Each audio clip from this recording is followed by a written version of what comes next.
Bago natin simulan ang kwento, ay huwag niyong skipan ng ads ang ating video. Yun lang. Maraming salamat. Simulan na natin to. Bukod kasi sa bilis at lakas, naglalaho din ito sa tuwing mahuhuli niya ito. Nang medyo makalapit na siya sa kanyang kalaban, agara naman niyang tinawag ang anino upang makatuwang sa kanyang kalaban. Pagsanib niya sa mga anino, halos napantayan na niya ang bilis ng nilalang. Dahil alam niyang walang alam ang gabunang yun sa ilan niyang taktika sa pakipagdigma. Kaya agad niyang sinimulang lituhin ang kalaban. Subalit laking gulat na lamang niya na pati ang estilo ng pakipagdigmang yun ay alam ng gabunan. Habang patuloy niyang sinasalag ang bawat atake ng nilalang, panay naman ang kanyang pag-atras dahil sa lakas ng puwersa nito. Dahil sa magaling sa dikitang laban ang gabunan, kaya nahihirapan siyang ilagan ito.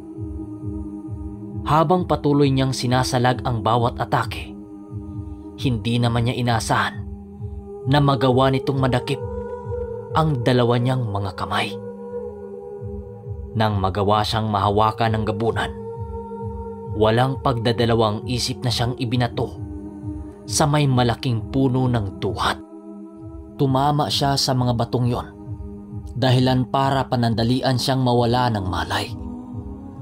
Nang biglang sumigaw ang ermitanyo at nagsalitang bumangon siya para lumaban. Nang marinig niya ang sigaw ng kanyang maestro, agad naman siyang nagpalingalinga at bumangon. Magaling ka nga, pero hindi pa ka ganon kabihasa para talunin ako. Wika ng gabunan, sabay taas ng kanyang mga kamay. Ilang saglit lang ang lumipas. Laking gulat na lamang niya nang bumalik ang anyo nito sa isang tao na makapandigma ang kasuutan. Lumapit ito sa kanyang kinaroroonan at agad may binunot sa kanyang likuran na isang kampilan at itinutok kay Nuli. Ikaw pala ang taong umubos sa mga aswang na kapanig namin? Ha? Hindi kami naniniwala na yan lang ang kakayahan mo.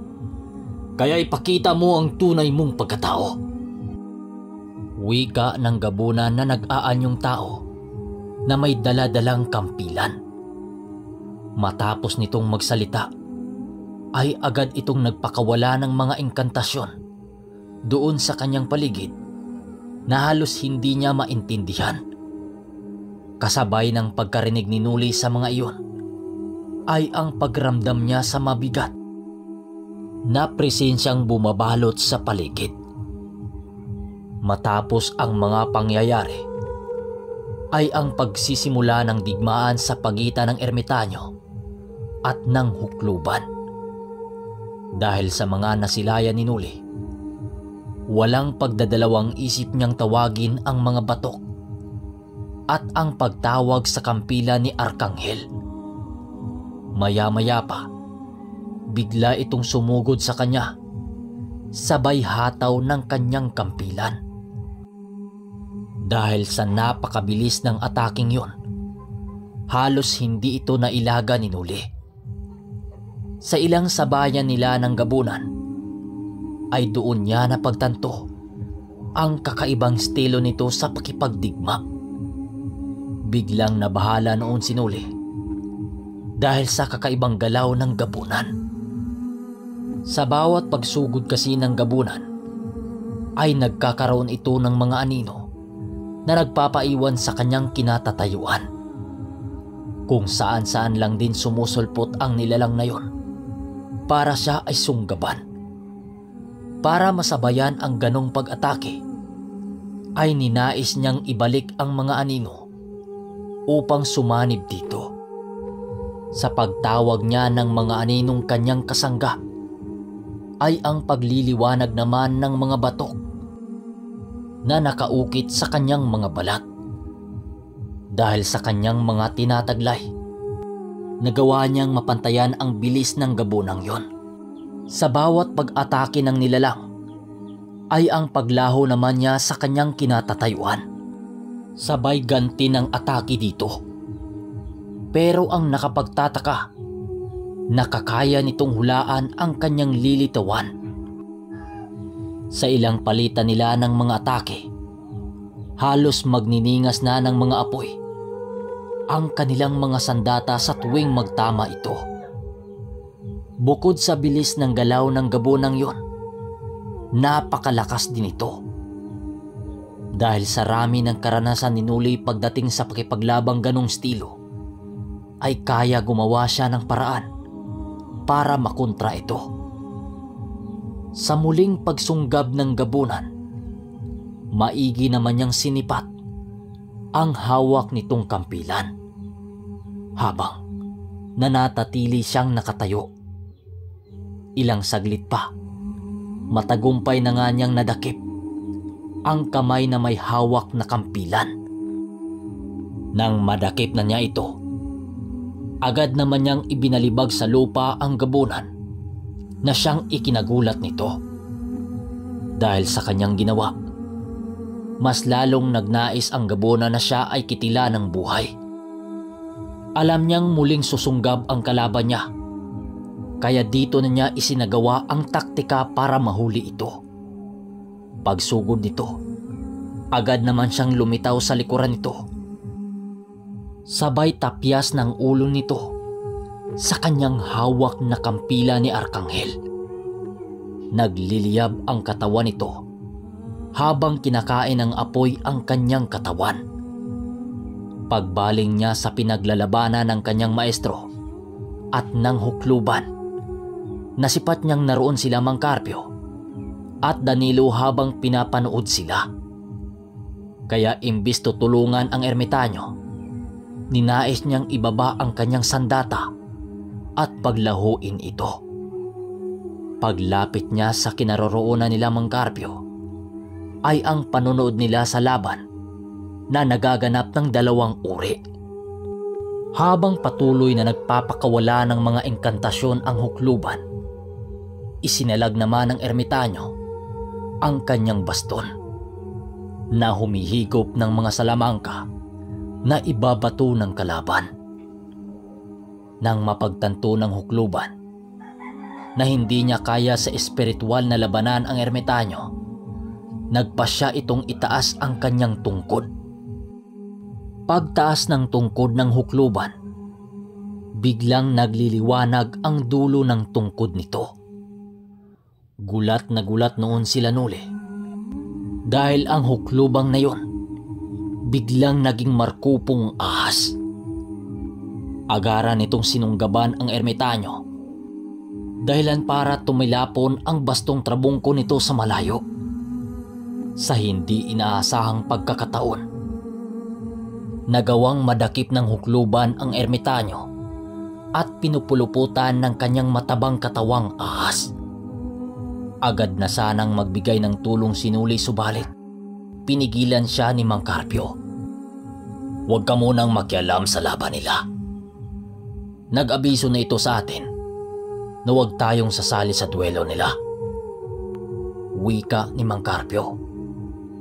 Nang marinig ito ni Nuli, bumalik naman siya sa kanyang inuupuang bato habang pinapanood ang mga nagaganap.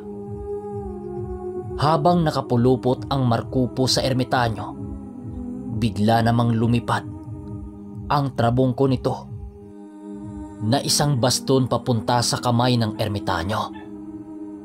Dahil sa lakas ng sumpa ng baston na yon, yung napakatabang ahas na nakapulupot sa ermitanyo, biglang nagsitanggalan ang ilang kaliskis nito at biglang kumalas nang maglabas ng malakuryenteng enerhiya ang bastong trabungko ng ermitanyo.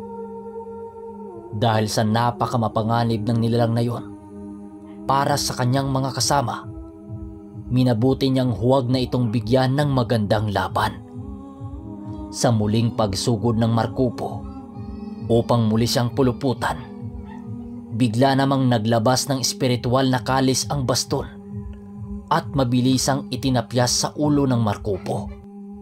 Pagkaputol ng liig ng Markupong yon ay ang pagbagsak sa lupa ng katawan ng ahas. Yung ulo naman ng Markupo, unti-unti itong bumalik sa normal na anyo ng hukluban. Umiiyak itong lumuluhod sa harapan ng ermitanyo at humingi ng pangalawang pagkakataon na siya'y buhayin.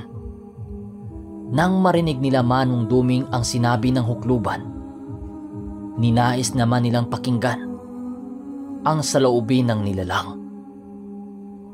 Ang lakas rin ng loob mo para magmakaawa, ha? Dahil sa pangingialam mo sa mga gawain ng mga normal na tao, kaya kita hahatulan. Kung gusto mong mabuhay, isuko mo sa akin ang batong pinanggalingan ng lakas ng inkantong ahas na ito. Pakakawalan ka namin. Pero kapag magmamatigas ka, talagang hindi na namin pakinggan ang mga pagmakawa mo. Wika ni Manong Duming. Napaisip naman ito sa sinabi ng ermitanyo.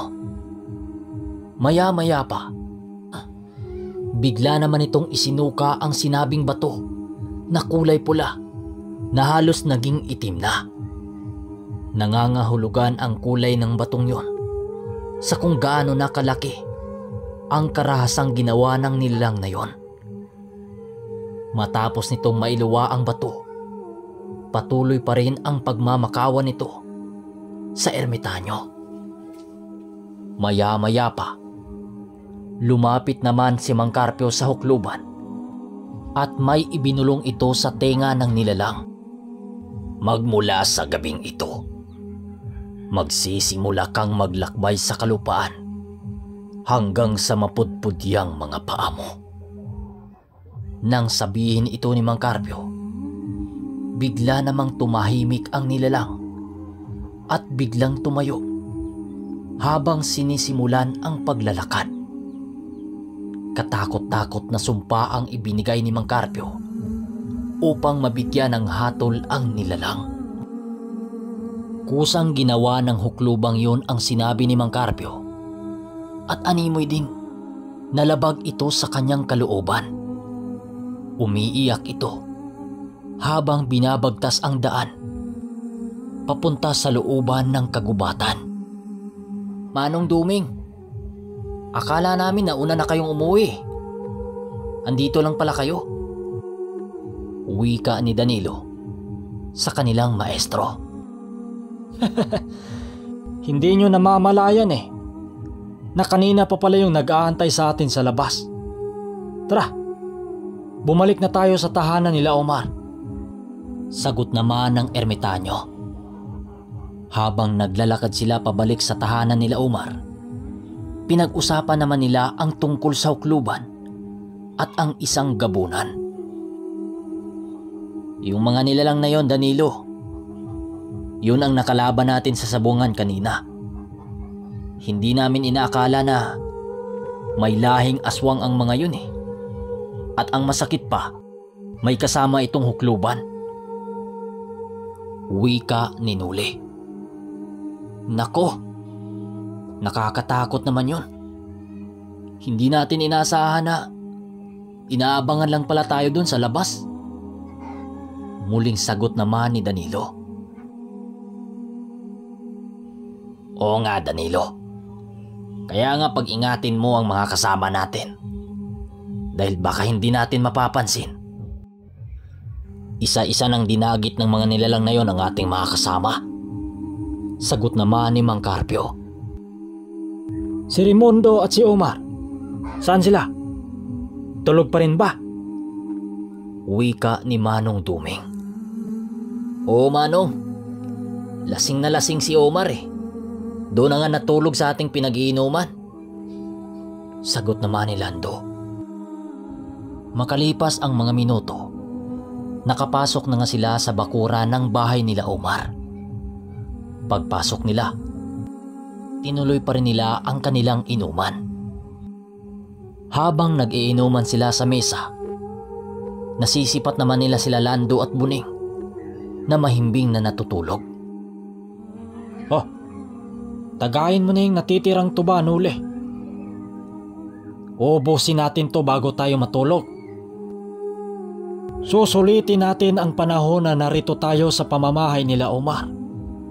Dahil bukas na bukas din, babalik na naman tayo sa ating pinoproblema sa bahay natin. Wika ni Manong Duming. Tama ka, Carpio. Kailangan nating mapuksa ang mambabarang na yon. Dahil hindi ito titigil hanggat hindi natin nasusupil. Sabat naman ni Mang Carpio. Huwag niyong problemahin yan. Dahil natuntunan ng dalupaho ko ang kinaroroonan ng mambabarang. Ang gagawin na lang natin bukas ng gabi, pupuntahan ang nasabing lugar upang supilin ito. Naaamoy ko na tauhan lang din ito ng ama mo, Nole. Mag-ingat lang sila sa atin. Dahil kung sino man ang kumakalaban sa atin, uubusin natin sila. Wika ni Manong Duming makalipas ang ilang mga minuto. Dahil unti-unti na namang sumanib ang espiritu ng alak. Habang patuloy silang nag-iinuman, bigla namang gumalaw si Omar at tumayo ito. Oh, Manong, tibay-tibay nyo sa inuman ah. Yung mga kasama natin tulog na. Wika ni Omar. Sila Nuli naman at Manong Duming nakangiti lang ito. Sayang naman kung iwanan natin ang alak na hindi naubos eh. Mas magandang sabay-sabay tayong matulog habang lasing. Wika ni Manong Duming. Itong si Omar naman, lumabas ito ng kanilang bahay at pumunta ng banyo. Makalipas ang mga minuto, bumalik naman si Omar. Sumabay na naman ito sa kanilang inuman. Habang nag-iinuman sila, napatanong naman si Manong Duming tungkol sa pang-araw-araw na pamumuhay nila sa lugar. Ang unang tanong nito, Iho, kamusta naman kayo sa mga nagdaang taon na hindi kami pumunta rito? Nang marinig ito ni Omar, napatitig lang naman ito sa ermitanyo at nagwika ng, "Sa awa ng Diyos, Manong, wala nang gumagambalang mga nilalang dito. Pero paminsan-minsan, dito sa karatig baryo namin, may mga umatakin na mga nilalang na malaaso ang wangis. At isa sa ipinagtataka ng mga tao, Manong, maikli ang paa nito sa harapan. Kaya kung maglalakad ito, nakatuwa daw eh." Wika ni Omar. Nang marinig nila ito, Manong Duming, sinabi nila kay Omar kung ano ang nilalang na yon. Mag-ingat ka sa ganong nilalang, iho. Dahil ang mga nilalang na yan ang tinatawag na sigbin. Dalawang uri ang klase ng sigbin, iho. May isang sigbing puti at may sigbing itim. Ang sigbing itim naman ay kadalasang alaga ng mga mangkukulam, aswang at mga mambabarang. At yan ang mahirap sa isa sa makakalaban mo. Dahil isang utos lamang ng mga ito sa kanilang alaga, maaari mo itong ikamatay o hindi kaya sisirain ito ang mga alaga mong hayop. Teka, madalas mo ba yung nakita dito? Dagdag na wika ni Manong Duming. Hindi naman gaano, Manong. Malayong malayo lang eh. Hindi namin nasisipat na umaaligi dito. Sagot nito. Ganun ba? Ito, dagdag proteksyon dito sa pamamahay nyo. Lalong-lalo na, napakarami mong mga alagang manok. ibinigay ni Manong Duming ang isang punyal na may mga nakasulat na animoy, inuukit na mga usal. Dagdag ni Manong Duming, mabisang pangontra sa mga sigbin at masasamang maligno. Sa pag-ikot ng kanilang tagay sa kanilang mesa, unti-unti na nilang nararamdaman ang muling pagsanib ng espiritu ng alak sa kanilang mga katawan. Nang gabing yon, nadagdagan ang kaalaman nitong si Omar pagdating sa mga ganong nilalang. Pagsapit ng alauna ng madaling araw, sabay-sabay na silang natulog. Kinaumagahan, maaga silang pinuntahan ng ama ni Omar sa kung saan sila nakatulog. Omar! Omar! Gumising na kayo! Para makapagkape na. Aba, ang sarap ng inuman nyo kagabi ah. Dahil sa busis na yon, biglang nagising silang lahat. Pagtayo nila, 7:00 na pala. Pagbangon ni Danilo, agad naman niyang ginising ang mga kasama niya. Lando, Buning, Tidyo, umaga na oh. Makalipas ang mga minuto, sabay-sabay na nga silang lumabas para pumunta sa kinaroroonan nila Manong Duming at Mang Carpio. Paglabas nila, bantay sa susunod na yugto. Maraming salamat.